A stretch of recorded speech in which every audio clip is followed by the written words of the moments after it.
So a year ago, I was painting for myself, more for self-expression, and I didn't have an audience, no collectors, nada. I had no idea how to sell a single piece. But this year, I sold 5 paintings without even trying. And this was not because I changed my art. This was because I changed my mindset. But once I understood this one mental shift, that's when everything happened. My art started selling itself. So if you're an artist and you're struggling to sell your art, maybe you're thinking people don't buy art anymore, or there are no collectors out there. I used to believe that too until this one thing changed my perspective.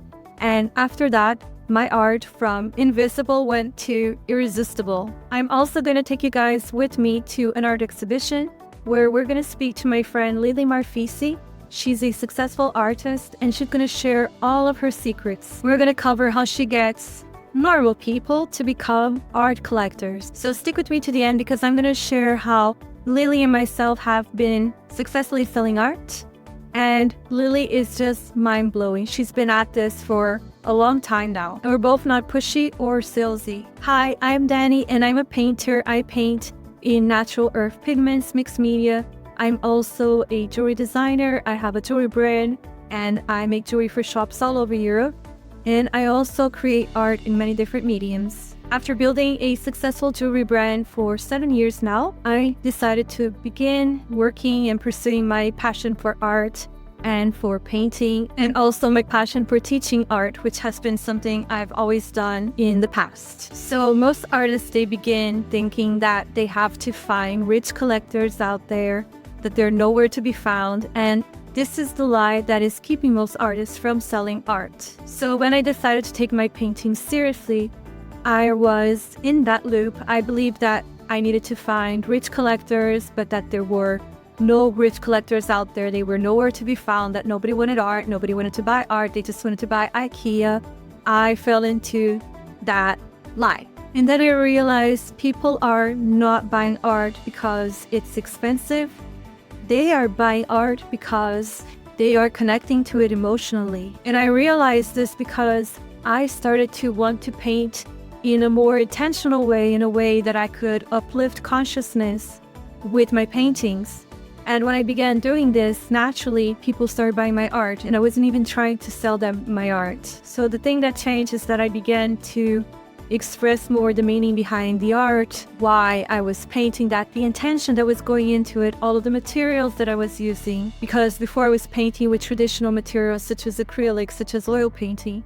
But then I began making my own paints. I was expressing how nature has consciousness itself. I was making paints from rocks, from plants, from flowers, and using the kind of mixed media that I use of natural pigment pencils and pastels that were going into my art. Everything was very, very intentional.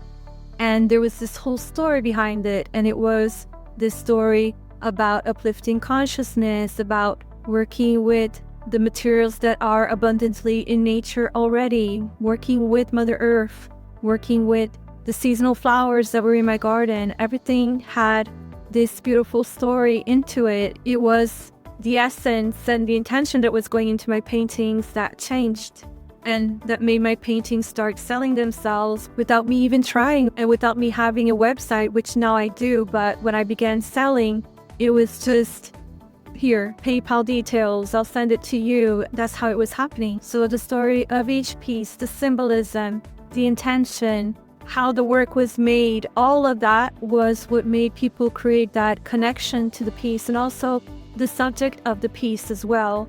That's what created the emotional connection to my art. So your art doesn't have to appeal to everyone, it just has to appeal to one person.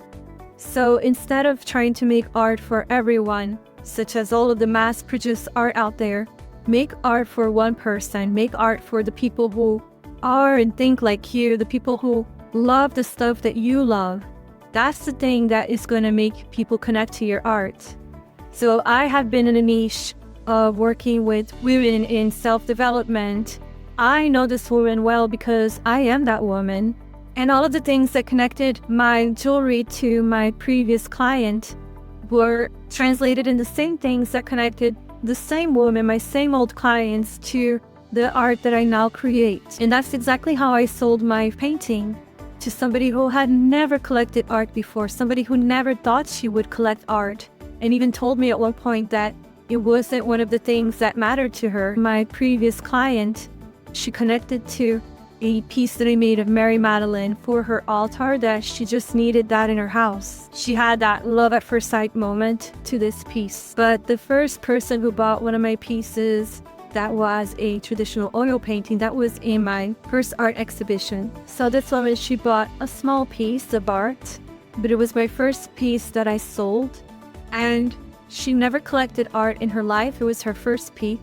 She connected to a piece that was the rebirth of Inanna, which was all about awakening, rebirth, and the understanding that you are a divine being. So she connected emotionally to this piece, and we spoke about it.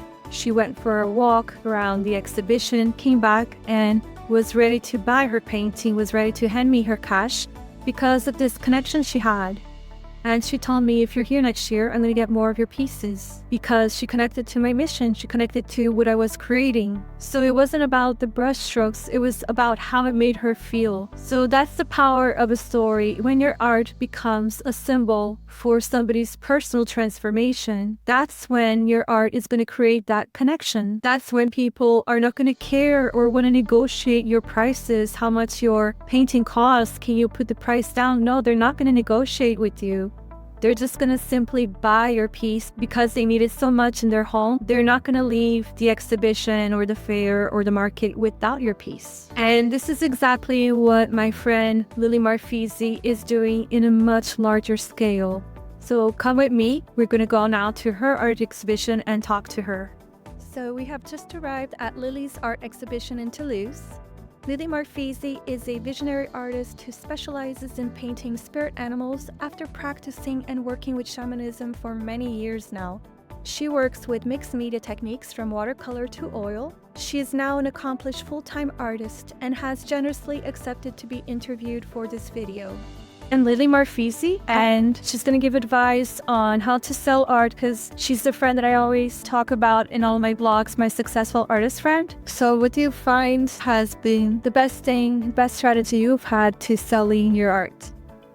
I think I would say a good strategy is to be on have different offers.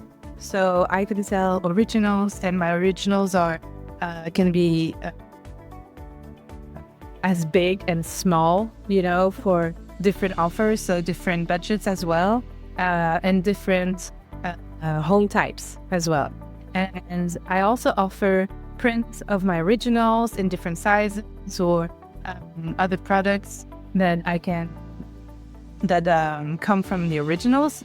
And I think that's a good way to touch a lot of people, a lot of different people, because everybody will be looking for something different. Some people really need the original as, to really get the vibration of it and the energy of an original. And some others can't financially, or they just want to collect a lot of different, of all of my animals. So they will choose prints, and they can a lot of people buy prints for presents as well.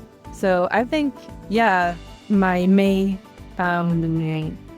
advice would be to have different types of offers from your arts. I just wanted to say that we were together in an art exhibition, the biggest one in France, and she made, can I say the numbers? Yeah, how much? She made 6,000. More than 6,000 in 3 days, which is incredible. What was the strategy behind that? Is there anything that you can advise people who are preparing for their art fairs? I would say the same advice I just gave. I let people know that I was there. So I sent newsletters, I posted on Instagram, on Facebook. So a lot of people who were already following me came to see me at this art fair, and were waiting for this event to happen so that they could buy things from me. And they couldn't have bought it on my website before, but they wanted the real experience. They wanted to really see the painting in real life, or the prints. So I just shared the news a lot. That's really important. You see, newsletters are important. So also Lily does art retreats. And before doing art retreats, she was already doing retreats. So what is your advice on launching a successful art retreat? So my advice would be just do it, because like you said, I've done a lot of retreats before. I was doing shamanic retreats for over a decade. And the first retreats I did were very different from the last ones because I was stressed. I was new at it, and I was a bit intimidated to talk to people. And after I've done many retreats, I was a lot more at ease, and it was easier for me to. I knew my stuff better too. So I would say just do it, and just even if it's in a small group at first. It will give you this experience and you'll learn from it. And every time you just adjust in each retreat, you just adjust what you need to change, and it becomes better and better. Yeah. She does art retreats in South Africa in Cheetah Conservatory Center. In a cheetah conservation, where it's an art and volunteering retreat for 2 weeks. So we actually live with cheetah, lions, and servals, many other cats and wild animals in the reserve, which is a very ethical reserve, I have to say. And we learn with me how to paint these animals live in front of us. And we also do volunteering tasks to help in the protection of these wild animals and rehabilitation of them in the wild. And so that's really cool because she's adding this element of living with the cheetahs, which is also another incredible experience. She's adding that into her art retreats. So it's something that you can think of as well, how your brand, which her brand is very much about animals and the beauty of taking care of these animals so that they don't go extinct. You can add that to your retreats as well. Yeah. Brilliant. And I have a really good question for you, which I know a lot of people at home are thinking themselves. Where do you find art collectors? Because a lot of people are saying that they cannot find art collectors and people don't want to buy art. What are your views on how to find art collectors? And do people want to buy art? That's a good question because in my experience, people just have the word. Love at first sight. That's Love the at first sight. They come to my exhibitions and they don't expect to buy anything, but they just fall in love with one painting, and they say, "This is mine." I don't know why. I don't know how I'm gonna get the money, but I wasn't expecting to buy anything, but I need to get this. So in my experience, I just have to showcase as much as possible. And people will be drawn to the painting that speaks to them and calls them. She's got a point here. A lot of the art collectors, they're first-time buyers as well. They don't know yet that they are wanting to collect art, but they become collectors and kind of convert them. Yeah, exactly. And after they buy one painting, because they have this experience at home of how beneficial this painting is to them, after a few months, they come back and they buy other ones because they know how magical it is and how powerful it is to own an original painting. So once they buy once, they usually buy later as well. Yeah, I'm one of them. Thank you so much, Lily. This is gold. Thank you. So as you can see, after we just spoke to Lily, Lily's not chasing collectors. Lily is creating experiences that her collectors want to be a part of. So let's do a recap of Lily's strategy. So Lily sells retreats and experiences in France and overseas that people want to be a part of that experience, that trip, and also paint while they're having that experience. She's selling prints for every budget. She's selling her originals. In the past, she did do commission.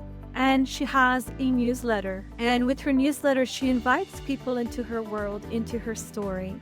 She has these people come to her exhibition. She tells them that this is the opportunity to see her paintings, that they can come to this event, bring their loved ones, have a glass of wine, chill, and have this experience of seeing all of her art. People don't only connect to one piece of art, but they become collectors. They buy over and over again. They even buy her art as gifts because They're in love with that story. They want that story to be also transformation for their loved ones. So this is the secret that most artists miss. You create that demand, and you create that demand before you even offer the art. You do that through storytelling. You do that through intention.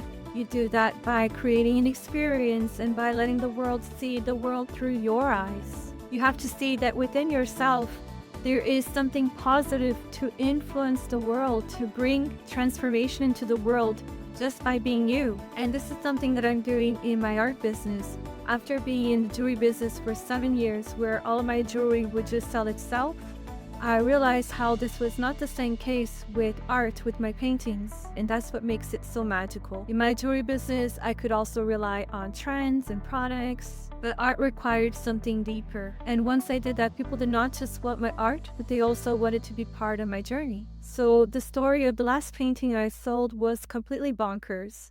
So I had my painting on the floor. It was completely wet. I had just finished it. And I received a text message from one of my clients who had been to one of the retreats that I assist. And she was telling me of this beautiful vision that she had of Sophia. Sophia is the feminine principle of the universe. And I had just finished a painting of Sophia. So I took a picture and said, oh, here, this is my Sophia. I just painted her and just finished it. And she replied, I want her. I need her. This painting is for me. I was just like, yes, I just could not imagine that I just sold a painting while it was still wet. I was just in shock for selling a painting while it was still wet on the floor. But yeah, she understood my vision, my story. She was already in my vision and in my story when it came to buying my jewelry. So I sold a painting. And I don't sell my paintings for cheap. I don't sell them also for very expensive because this is just the beginning of my career as a painter. But I sold this painting, which I absolutely loved, and she loved it too. So your story is your strategy. When people know your why, your mission, your art becomes more than just decoration. It becomes a reflection of who they are, and that's the power of art. It is sacred. It is our human story. So if you're an artist who feels like no one is buying, stop chasing buyers. Your story is your strategy. When people understand your story, your mission, what your intention is, your art begins to sell effortlessly. Let people see that your art is not just a piece of decor, an object, but it's a mirror of your soul, a mirror to a different realm. I actually do see my art as a portal to another realm. And when they see that and when they connect to that, they will buy your art. So if you want to know more about how to create art that tells stories that become a portal to another realm, then I have a free masterclass. You will find it in the link below. And here in this channel, I am sharing my journey as an artist. You'll find vlogs, tutorials. And if this resonates, don't hesitate to hit like and subscribe. And leave me a comment. I do love answering all the comments. So I'll see you next time. Ciao!